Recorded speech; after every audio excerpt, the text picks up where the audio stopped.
இன்று நாம் அருட்தந்தையின் அன்பும் கருணையும் என்ற தலைப்பிலே சிறிது நேரம் சிந்தித்து விளங்கி கொள்ள இருக்கின்றோம். அன்பர்களே, மனவளக்கலையில் வர்றதுக்கு முன்னாடி இந்த அன்பு கருணை 2 வார்த்தைக்கும் ஒரே அர்த்தம் அப்படின்னு தான் நான் நினச்சிட்டு இருந்தேன். அருட்தந்தை தான் ஒவ்வொரு வார்த்தைக்கும் உள்ளார்ந்த பொருளையும் நம்ம அறிவு ஏற்றுக்கொள்ளக்கூடிய வகையிலே அதனுடைய சிறப்பையும் எடுத்து சொல்லுவாங்க.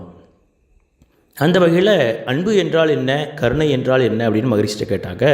மகரிஷி சொன்னாங்க, அன்பு என்பது எந்த ஒன்றையும் உடலாலோ மனதாலோ பிடித்து கொண்டிருப்பது. கருணை என்பது அப்படி பிடித்து கொண்டிருக்கக்கூடிய ஒன்றுக்கு தொடர்ந்து ஆற்றலை செலுத்தி கொண்டிருப்பது. இப்போ நமக்கு தெரியும், ஒரு தாய் கருவுற்றுறாங்க, அவங்க கருவில் அந்த குழந்தை வளருது. அந்த குழந்தை வளர வளர அவங்களுடைய கருப்பையும் வளர்ந்து கொண்டே தான் இருக்கும். 10 மாதம் அந்த குழந்தைய வயிற்றில் வச்சு பெற்று எடுக்கிறதுக்குள்ளே அந்த தாய் படுற பாடு வார்த்தையில் சொல்ல முடியாது. அது அன்பு. தன்னுடைய உடலையும் மனதையும் தொடர்ந்து அதுக்கு இது பண்ணிகிட்ருக்கிறது. கருணை என்னன்னு பாருங்கள். அந்த குழந்தை பெற்ற உடனே அந்த குழந்தை தொடர்ந்து ஜீவித்திருப்பதற்கு தன்னுடைய இரத்தத்தையே பாழாக்கி கொடுக்குறாங்க பாருங்கள், அது கருணை. இன்னொரு இடத்துல மகரிஷிட்ட சில அன்பர்கள் கேட்குறாங்க, இன்னும் எளிமையாக இந்த அன்பு என்றால் என்ன, கருணை என்றால் என்னன்னு சொல்ல முடியுமா சாமி அப்படிங்கிறாங்க. மகரிஷி சொல்கிறாங்க, அன்பு என்பது உணர்வு, கருணை என்பது செயல். அவ்வளோதான், 2 வார்த்தை தான். அதனால தான் அவங்க பாமர மக்களின் தத்துவ ஞானி அப்படின்னாங்க. இதை விட எளிமையாக அன்பு என்றால் என்ன, கருணை என்றால் என்னன்னு யாரால் விளக்க முடியும் இல்லைங்களா? இந்த அன்பும் கருணையும் தெய்வீகத்தன்மை, இறைத்தன்மை. அது பூரணமாக வெளிப்பட்டது சீவ இனங்களில், தாவரங்கள். அதன் பிறகு தன்மாற்றத்தில் ஈரறிவு முதல் ஐயறிவு வரை அந்த அன்பும் கருணையும் இருந்தாலும் அந்த உணவு தேவைக்காக உயிர்கொலை நடக்குது. அது ஒரு எல்லை கட்டிய அளவிலே இருக்குது. அதன் பிறகு 6வது அறிவான மனித தோற்றம். மகரிஷி சொல்கிறாங்க, மனிதனுக்கு மட்டும்தான் தன்னை மட்டும் அல்லாது இறைநிலையையும் பூரணமாக விளங்கி கொண்டிருக்கக்கூடிய அறிவு இருக்கிறது அப்படிம்பாங்க. அப்போ இந்த அன்பும் கருணையும் பூரணமாக வெளிப்பட வேண்டியது யார்கிட்ட அப்படின்னா மனிதன்கிட்ட தான். எல்லாத்தையும் வெளிப்படுதா அப்படின்னு கேட்டால் சில மனிதர்கள்ட்ட, சமூகத்தின் மேலே அக்கறை கொண்டவங்கள்ட்ட மிக இயல்பாக வெளிப்படும்.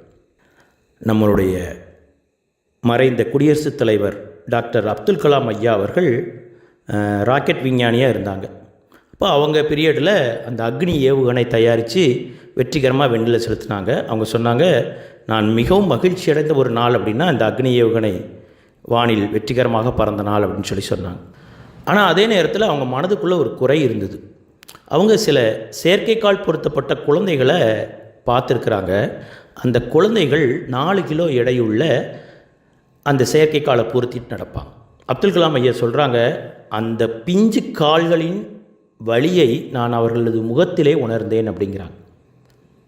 அப்போது அவங்க என்ன செஞ்சாங்கன்னா, அந்த ராக்கெட் தயாரிப்பதற்கு பயன்படுத்தப்பட்ட ஒரு உலோகம், அது மிக எடை குறைவானது ஆனால் வலிமையானது. அந்த உலோகத்தை பயன்படுத்தி 400 கிராம் அளவில் ஒரு செயற்கைக்காலை தயாரித்தான். முதல்ல 4 கிலோ இருந்துச்சு, இப்போ 400 கிராம். எத்தனை பெரிய கருணை பாருங்கள். அப்துல் கலாம் ஐயா சொல்கிறாங்க, நான் அக்னி ஏவுகணையை வெற்றிகரமாக விண்ணிலே செலுத்தப்பட்ட போது மகிழ்ச்சி அடைந்தேன். ஆனால் இந்த செயற்கைக்காலை, குறைந்த எடையில் உள்ள இந்த செயற்கைக்காலை தயாரித்து இந்த குழந்தைகளுக்கு கொடுக்கும் பொழுது தான் நான் பரிபூர்ணமாக பெருமிதம் அடைந்தேன் அப்படிங்கிறான். எத்தனை கருணையான செயல் இல்லைங்களா? இதுதான் கருணை. இந்த அன்பும் கருணையும் மனிதர்கள்ட்ட மிக எளிதாக இயல்பாக வெளிப்படக்கூடியது. அதில் இன்னும் ஒரு படி மேலே போய் சிந்தித்தோம் அப்படின்னா பெண்கள்கிட்ட அன்பும் கருணையும் எப்பொழுதுமே வெளிப்படும். நம்ம எல்லாருமே நம்ம வீட்டில் பார்த்துருப்போம். ஒரு குடும்பத்தில் ஒரு பையன் ஒரு இன்டர்வியூக்கு போயிட்டு வரும்போது கொஞ்சம் மழை நனைஞ்சிட்டே வரான். அவங்க அப்பா கேட்குறாரு, ஏடா நீ போகும்போதே கொஞ்சம் மேகமூட்டமாக தானே இருந்தது, கொடை எடுத்துகிட்டு போயிருக்கக்கூடாதா அப்படின்னு கேட்குறாரு. அவங்க அண்ணன் கேட்குறான், இன்டர்வியூ எப்படி அட்டன் பண்ண, எல்லா கொஸ்டினுக்கும் ஆன்சர் பண்ணியா அப்படின்னு கேட்குறான். அவனோட அக்கா கேட்குறாங்க, என்ன பேக்கேஜ் சொன்னாங்க, எப்போ ரிசல்ட்டு சொல்லுவாங்க அப்படின்னு சொல்லி கேட்குறாங்க. அந்த பையனோட அம்மா என்ன செய்கிறாங்க, நேராக போய் தன் முந்தானையை கொண்டு அவனுடைய தலையை தோட்டி விடுறான். இதுதான் கருணை இல்லையா? பெண்கள் இயல்பாகவே கருணை மிக்கவர்கள். அதனால தான் அன்னை தெரசா ஏதோ ஒரு நாட்டில் பிறந்தாங்க. இங்கே மேற்கு வங்கத்தில் தொழுநோயாளிகள் அவ்வளோ பேருக்கும் அவ்வளவு சர்வீஸ் பண்ணாங்க. தொழுநோய் என்பது மிகவும் தொற்றிக்கொள்ளக்கூடிய ஒரு நோய். யார் யாருக்கெல்லாமோ தொற்றுச்சு. ஆனால் அவ்வளோ பேருக்கும் சேவை செய்த அன்னை தெரசாக்கு அந்த தொழுநோயுடைய தாக்கம் வரவில்லை. அப்போ இந்த அன்பும் கருணையும் பெண்கள்கிட்ட மிக இயல்பாக வெளிப்படுறத நம்ம உணர முடியும். நான் பலமுறை யோசித்தது உண்டு. ஒரு பெண் இவ்வளவு அன்பும் கருணையுமா இருக்காங்க, அந்த பெண் பெற்ற ஒரு பையன்கிட்ட அதே அன்பும் கருணை இருக்குமா அப்படின்னு கேட்டால் கொஞ்சம் யோசிக்க வேண்டிய விஷயந்தான். அதனால தான் இயற்கை பெண்கள்கிட்ட சிருஷ்டியை கொடுத்து வச்சுருக்கு. கிட்டத்தட்ட எல்லா உயிரினங்களிலும் பெண்கள் தான் சிருஷ்டிகர்த்தாவாக இருக்கிறாங்க. சரி, இப்போ நம்ம நடைமுறை வாழ்க்கைக்கு வருவோம். அன்பும் கருணையும் மனிதனுடைய இயல்பான வெளிப்பாடு தான். ஆனால் நம்மளுடைய வாழ்வியல் சூழலில் இன்றைக்கி நம்ம அப்படி இருக்கோமா? அன்பும் கருணையும் இருக்கணும் அப்படிங்கிறத நம்ம விரும்புகிறோமா? முதல்ல நம்மளுடைய குடும்பத்தில் நம்மளால் அன்பும் கருணையுமா இருக்கிறோமா? தொழில் செய்கிற இடத்துல அன்பும் கருணையுமா இருக்கிறோமா? உறவுகளுக்குள்ள அன்பும் கருணையுமா இருக்கிறோமா? இந்த அன்பும் கருணையும் ஏன் மனிதர்கள்ட்டேருந்து ரொம்ப தூரம் விலகி போயிடுச்சு? ஏன் அப்படின்னா, பொருள் சார்ந்த வாழ்க்கை. பொருள் பின்னாடியே ஓடி ஓடி ஓடி மனதோட வேகம் மிகவும் அதிகமாகிவிட்டது. நமக்கு தெரியும், அருள்துறை அப்படின்பது மன அலைச்சலுள் வேகத்தை குறைந்த நிலையில் வச்சுருந்து அந்த நிலையிலேயே இயங்கக்கூடியது. பொருள்துறையை சார்ந்த எண்ணங்கள் வந்தாலே அலைச்சல் வேகம் 14க்கு மேலே வந்துடும். ஆனால் இன்றைக்கி விடிஞ்சதுலேருந்து அடையிற வரைக்கும் பொருள் பொருள் பொருள் பொருள் பின்னாடியே தான் ஓடிட்டுருக்கோம். அதனால் மனம் ஒரு குறுகிய வட்டத்தில் வந்துருச்சு. ஒரு குடும்பத்துக்குள்ளேயே ஒரு தாய்க்கும் குழந்தைக்குமே அன்பும் கருணையும் இயல்பாக வெளிப்படக்கூடிய ஒரு சூழ்நிலை அமையலை. ஆனால் மகரிஷி சொல்கிறாங்க, அன்பால் திறக்கும் அறிவின் வாசல் அப்படிங்கிறாங்க. அன்பால் திறக்கும் அறிவின் வாசல். ஆழியாரில் அருளரங்கத்தில் முன்னாடி இதை அந்த டிஸ்பிளேலேயே வச்சுருப்பாங்க. அப்போ அன்பு மலர வேண்டும் அப்படின்னா அறிவு திறக்க வேண்டும். அறிவு திறப்பதற்கு என்ன செய்ய வேண்டும்? மகரிஷியுடைய இறைவனை கண்டு கொண்டேன் அந்த பாடலில் இடையில் ஒரு வரி வரும், அறிவின் உயர்நிலையில் அன்பும் கருணையுமாய். அப்போ அறிவின் உயர்நிலையில் இருந்தோம் அப்படின்னா அன்பும் கருணையும் இயல்பாக வெளிப்படும். அறிவின் உயர்நிலை என்பது என்ன? அறிவே தான் தெய்வம்னு நமக்கு தெரியும்.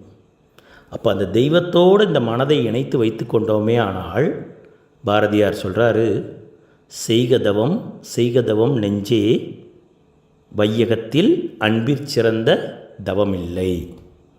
அப்போ தவம் செய்பவர்களால் மட்டும்தான் அன்போடும் கருணையோடும் இருக்க முடியும். தன்னை தாண்டி பிறரை பற்றியும் சிந்திக்க முடியும். நம்மளுடைய முன்னோர்கள் நமக்கு ஒரு முறை சொல்லி கொடுத்துருக்குறாங்க. மாதா பிதா குரு தெய்வம், இல்லையா?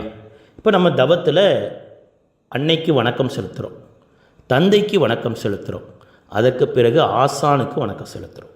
தெய்வத்துக்கு வணக்கம் செலுத்துகிறோமா? இல்லை, நேரடியாக தவத்துக்கு போயிடுறோம். அப்போ தவம் தான் தெய்வம். ஆக்னை தவம் பண்ணோன்னா ஆக்னையில் தெய்வத்தன்மையை உணர்கிறோம். துரியம் பண்ணால் துரியத்திலையும், துரியாதீதம் பண்ணால் துரியாதீதத்திலையும் தெய்வத்தன்மையை உணர்கிறோம். அப்போ அதை உணர உணர தெய்வீகத்தன்மை என்பது என்ன? அன்பும் கருணை இயல்பாக மலர்ந்துவிடும். இந்த அன்பும் கருணையும் தான் எல்லா மதங்களும் போதித்தன, எல்லா மகான்களும் போதித்தார்கள்.